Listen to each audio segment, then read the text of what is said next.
Days after the controversial First Citizens' first annual general meeting, and there are still burning issues arising out of the bank's initial public offering shares.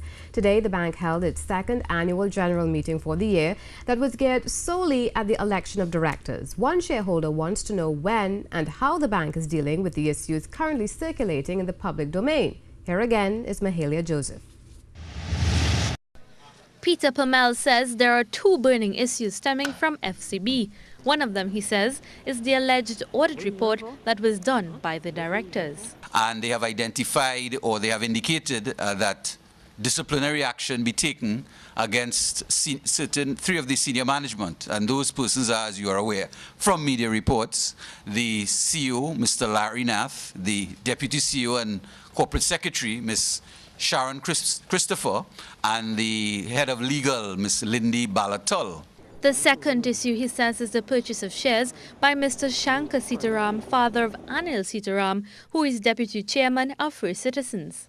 The issue has to do, based on my reading, has to do with the fact that Mr.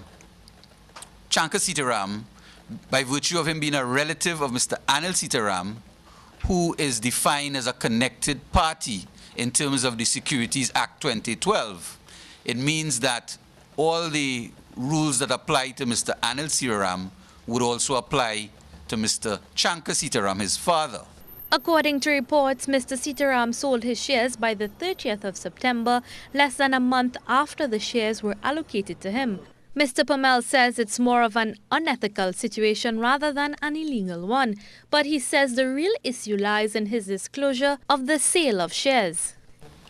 In terms of the Securities Act 2012, under Section 136, it clearly says that a connected party has to disclose his trades, whether it be purchase or sale of shares, within 5 business days of the date of the transaction.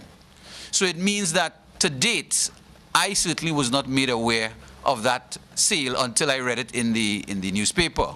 He says the individual would have to disclose it to the Security Exchange Commission, then to First Citizens, followed by the Trinidad and Tobago Stock Exchange. For the sale to be public, the exchange would have had to disclose the information via its website or the daily newspaper. Now, as far as I'm aware, that did not happen. I'm subject to correction, but based on my own research, that did not happen. So what that suggests is that there may have been a breach in terms of the Securities Act. The matter has been referred to the SEC for further investigation. Mahalia Joseph,